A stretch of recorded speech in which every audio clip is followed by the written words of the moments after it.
Be incredibly proud of your team tonight, especially what happened in the last game against Liverpool, just to get that result and that performance. Yeah, very proud. And, again, we had to deal with some adversity tonight. We started the game really well, I thought.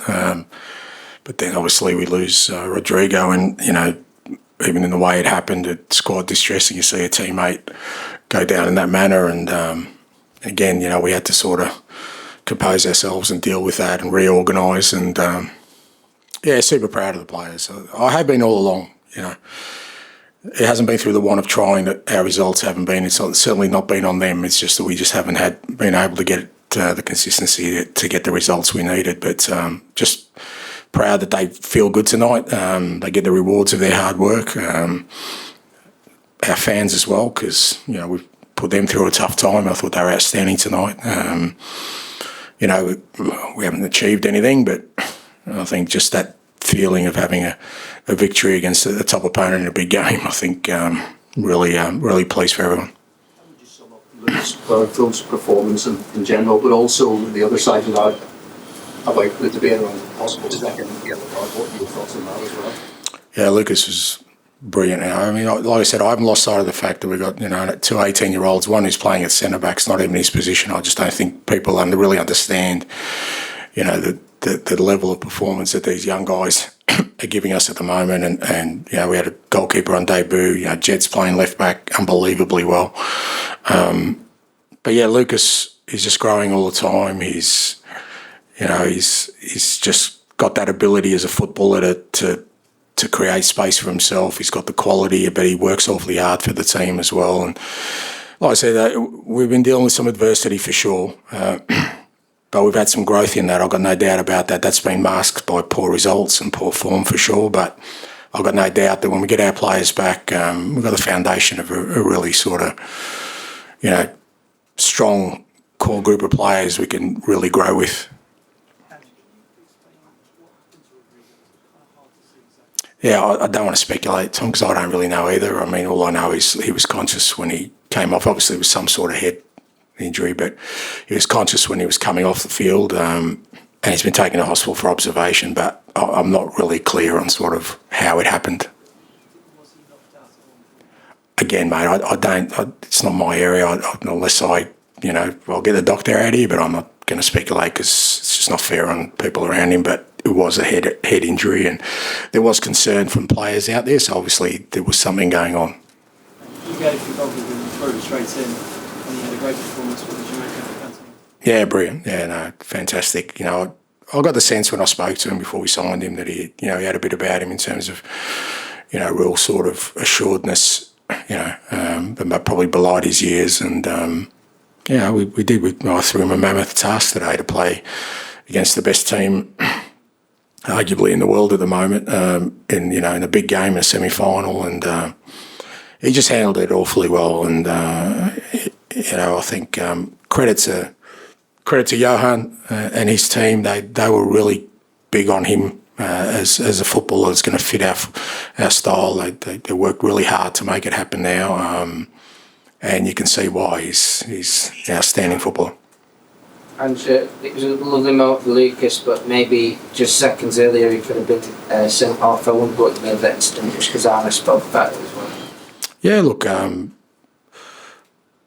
I spoke about it after the game last time. I think that my comments were misinterpreted. I didn't criticise the referee or the decision. I didn't think the decision was right about the handball, but I said that it's very hard at the moment. It's very confusing to understand certain elements of the game. Now, we've been told consistently the last few weeks, because I've been, screaming at it from the sidelines, because a lot of teams have got away with a lot of fouls with us without bookings because the referee plays advantage.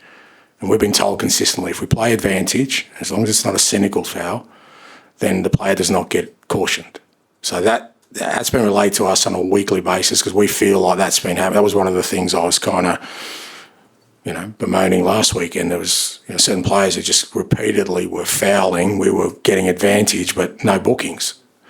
So that's what I'm talking about, is that I don't think, and I'm really surprised at how,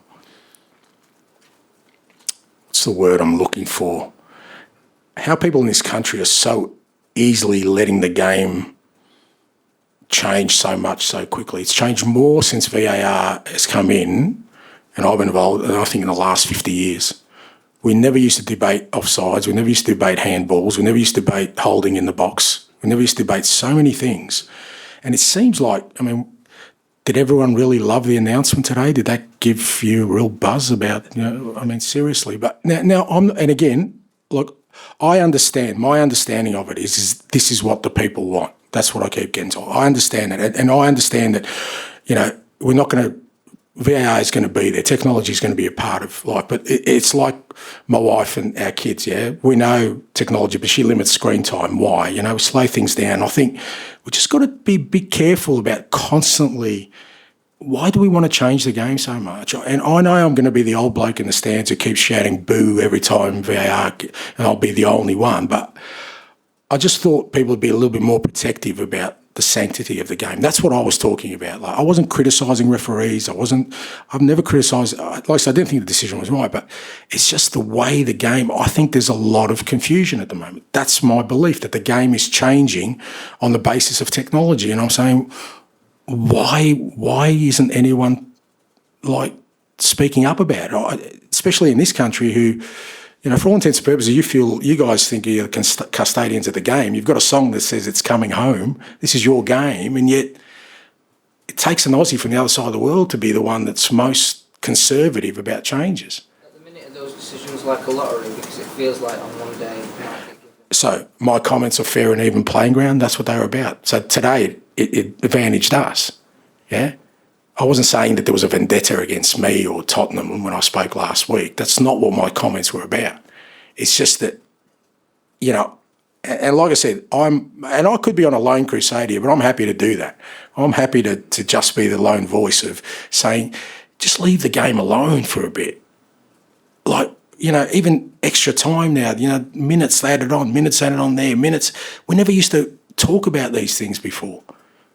And yet now everything is changing. So that was my comment. So today I can see why Arnie's would be very disappointed. If that was me, I'd be disappointed as well.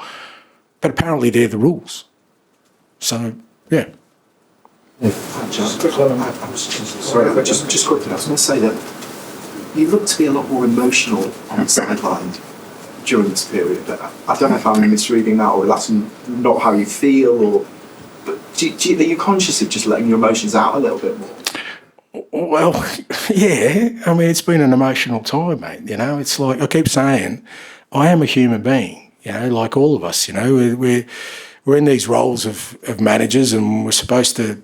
I understand we've got positions of responsibility, but we're still human beings in the core, and we react to things. And I don't like the fact that people who are working really hard for this club on and off the field have not had that feeling of victory. I don't feel great about our supporters not having that feeling of victory. It weighs heavily on me, mate. It's my responsibility. So yeah, I'm a little bit more emotional than I usually am. But that's I guess that also probably means I do care, and I think that's still important. And what he's managing to do every 3 games, and also the relationship he's building with Ruddy. It's like I said, I in a position he's never played, mate. He's never played an 18-year-old. Name me another Premier League team that's got 2 18-year-olds and one playing out of position consistently. I'm so happy they're at our football club, and as I keep saying, in 2 or 3 years' time, I just pray to God I'm the beneficiary of their talent, mate, because if somebody else is getting it, I won't be happy. James, last one, please. Was there any change in your sort of overall approach from the Liverpool game here in the league? It felt a bit more pragmatic. No, you can, you can put it that way. I mean, people said, my midfield setup was, a little bit more conservative today. That's because I only had 3 midfielders to choose. The others weren't available. So we certainly went about it the same way. Look, Liverpool don't allow you to dominate the game the way other teams do. And like I said,